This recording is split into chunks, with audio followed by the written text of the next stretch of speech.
এই লাস্ট 2-3 দিনে যা যা হচ্ছে।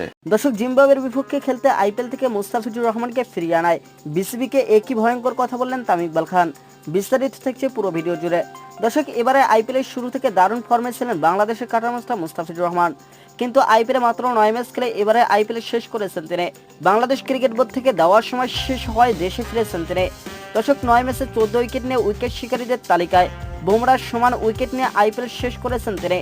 দর্শক, এদিকে দুর্বল জিম্বাবুয়ের বিপক্ষে দুর্দান্ত ফর্মে ফিরেছে বাংলাদেশ ক্রিকেট দল। কেননা জিম্বাবুয়ের বিপক্ষে 5 ম্যাচের টি-20 সিরিজের 2 ম্যাচ হাতে থাকতেই সিরিজ নিশ্চিত করেছে টাইগাররা। চট্টগ্রাম পর্বের শেষ ম্যাচে সফরকারীদের 9 রানে হারিয়েছে বাংলাদেশ। এমন দুর্ধর দলের বিপক্ষে মুস্তাফিজুর রহমানকে কি দরকার ছিল? তাকে আইপিএল খেলতে দিলেই তো ভালো হতো। এবার লাইভে এসে এসব কথা বললেন সাবেক অধিনায়ক তামিম ইকবাল খান। দর্শক, শ্রীলঙ্কার বিপক্ষে লজ্জাজনক হারের পর জিম্বাবুয়ের বিপক্ষে সিরিজ আয়োজন করেছে বাংলাদেশ ক্রিকেট বোর্ড বিসিবি, যাতে বিশ্বকাপের প্রস্তুতি ভালোভাবে নিতে পারে বাংলাদেশ ক্রিকেট দল।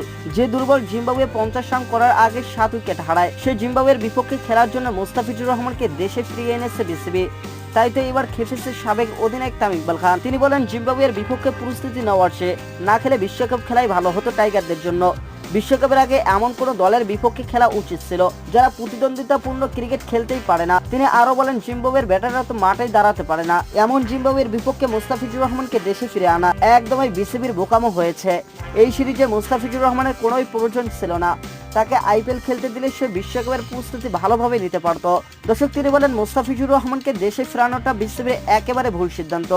সুযোগ থাকলে মুস্তাফিজুর রহমানকে আবারও আইপিএলে পাঠানো হোক। মুস্তাফিজুর রহমান জিম্বাবুয়ের বিপক্ষে না খেলে আইপিএল খেললে বাংলাদেশের অনেক লাভ হবে।